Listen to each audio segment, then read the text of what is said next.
Episode 2, Truth is Stranger Than Fiction, but is Fiction Better? A number of years ago, I was involved in an abusive relationship. I got myself out of it after about a year and 9 months, but to date, it's been the most painful period of my life. I knew I had to write about it. At first, I wrote poems, then a couple short stories, then a handful of personal essays. All the pieces were published in various literary journals and anthologies. But I wanted to tell the whole story, from beginning to end, which those short forms don't really lend themselves to. I was nervous about writing a memoir for legal reasons. My abuser was litigious. He had already hauled me into court on lies and trumped up charges that I'd defeated. And frankly, I was nervous about explaining myself, about exposing myself to judgment. So I decided to write an autobiographical novel, which became Girl on the Brink. Autobiographical novels are based on fact, but they're not bound by fact.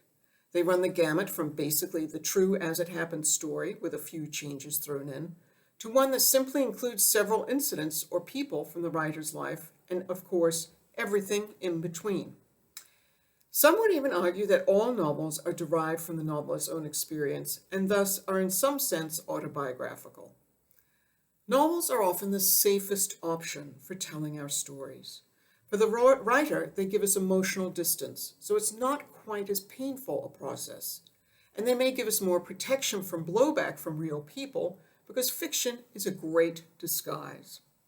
We can also tell a cleaner story because real life tends to be messier than fictional life, and we can make up stuff for heightened conflict or stakes. In essence, we can write a more satisfying story that emphasizes the core truths we wish to show. And we can still derive a sense of catharsis from the exercise of writing about what happened to us.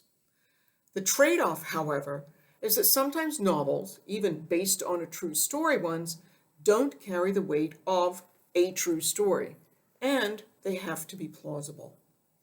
True stories, of course, do not have to be plausible. But make no mistake, autobiographical novels can be compelling, impactful literary works. There are several ways to write an autobiographical novel. Most use a main protagonist that represents the author in the plot. You can also opt for a secondary character that serves as the author's surrogate to comment and espouse the author's perspective. An example would be Nick Carraway in The Great Gatsby. Nick basically serves as F. Scott Fitzgerald's mouthpiece. Another option is you can simply insert yourself into the narrative like Stephen King does in the Dark Tower series. He actually has a character called King, who strangely enough resembles the author. Then you can go the semi-autobiographical route, which is what I did with Girl on the Brink. Sylvia Plath does it with The Bell Jar. Or you can take the full autobiographical route where the story mirrors your experience with only a few cosmetic changes. Of course, readers don't know the exact details of your life, so it can be hard to tell semi from full autobiographical takes. Now, for precisely that reason, I'll use my own novel as the example here, because while I've read a number of autobiographical novels, like any other reader, I don't know which elements are fact and which are fiction. And honestly, with a novel, you don't even have to state that it's based on your own experience at all. When my book, Girl on the Brink, was almost set for publication for the first time, I had inspired by a true story on the cover. Then, in a fit of paranoia that the abuser would see it and come after me in some way, I had the publisher take that off. By the way, I never heard from him.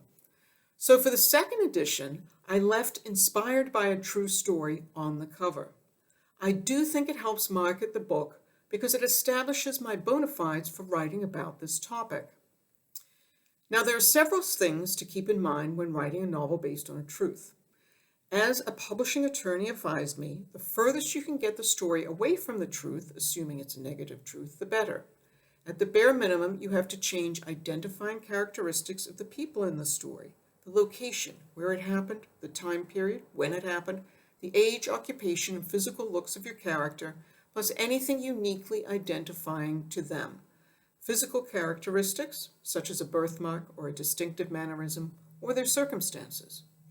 The goal is for the character to be unrecognizable to someone who knows them. I did all this for the character of the abuser in my novel. I also went a step further. This relationship happened to me well into my adulthood, but I made the story a young adult novel aimed at teenagers ages 13 to 16 or 17, and I set it in a fictional town in New Jersey based on where I went to high school. Aiming at teens both allowed me to disguise the story and to fulfill a larger purpose with the book, show the red flags of an abuser to young people who are starting their dating lives because no one teaches you this stuff.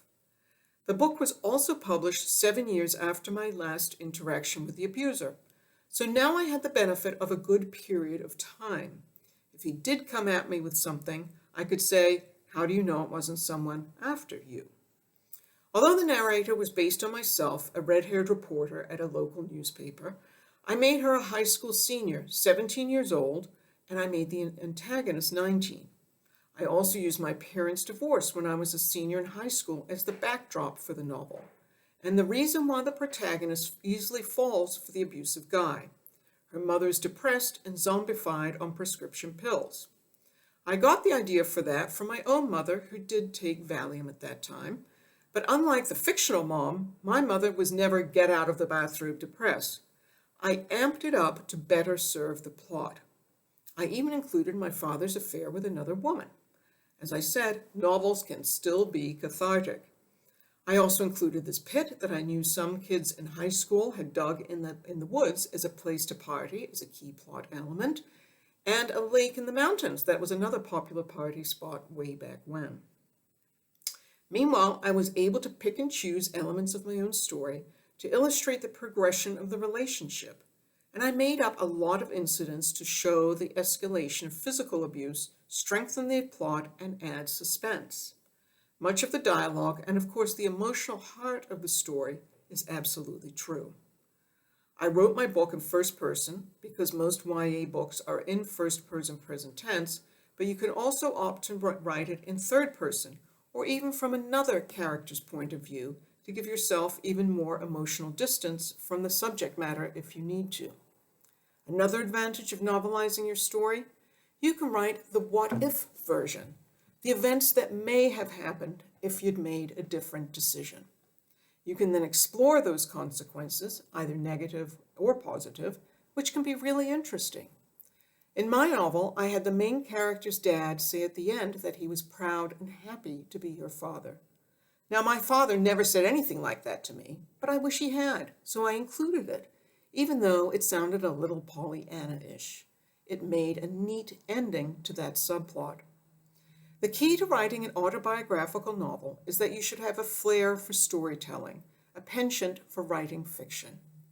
Fiction doesn't come with the ready-made plot and character guidelines of the truth, which can make a real story somewhat easier to write. In the next episode, we'll discuss how to decide which type of storytelling works for you and what you have to do before sitting down to write.